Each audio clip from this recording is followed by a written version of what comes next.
Roll camera. Jesse Harris is an overnight success, nearly 20 years in the making. I'm really pretty much doing the same thing I've been doing since I was in high school. Good. I first met up with him as a student at Ballard High. He'd just cashed in his college fund to instead direct a movie he'd written himself called Living Life.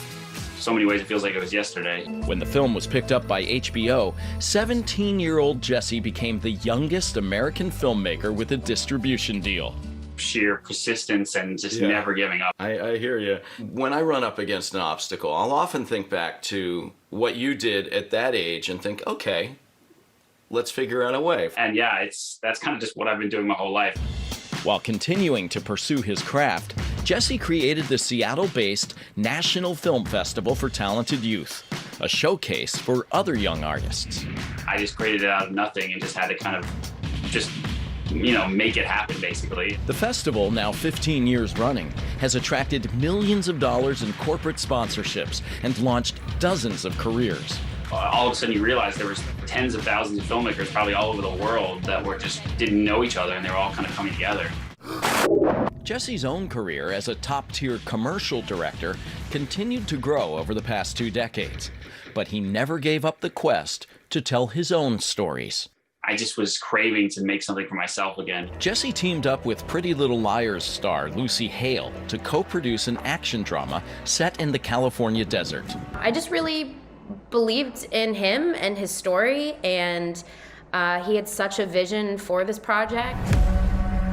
Borrego is the story of a botanist who stumbles into some serious trouble. Are you okay?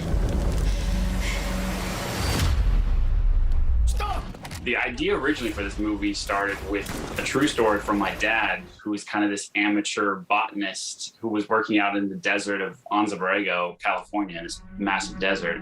And the idea of the whole movie just came out from there. Filming was set to get underway back in early 2020. And then COVID happened, and so that kind of shut down all the plans. It was challenging for all involved. Mark.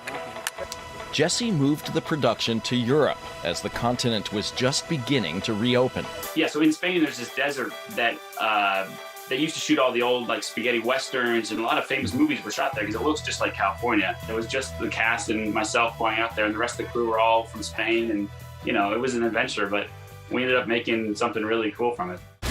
Like its director, Borrego has traveled a long road and found its way. Please help. This is a really hard industry. It's one of those things where it's like you could do something for 10 or 20 years and still be struggling, to make it happen. But there's nothing else I would do.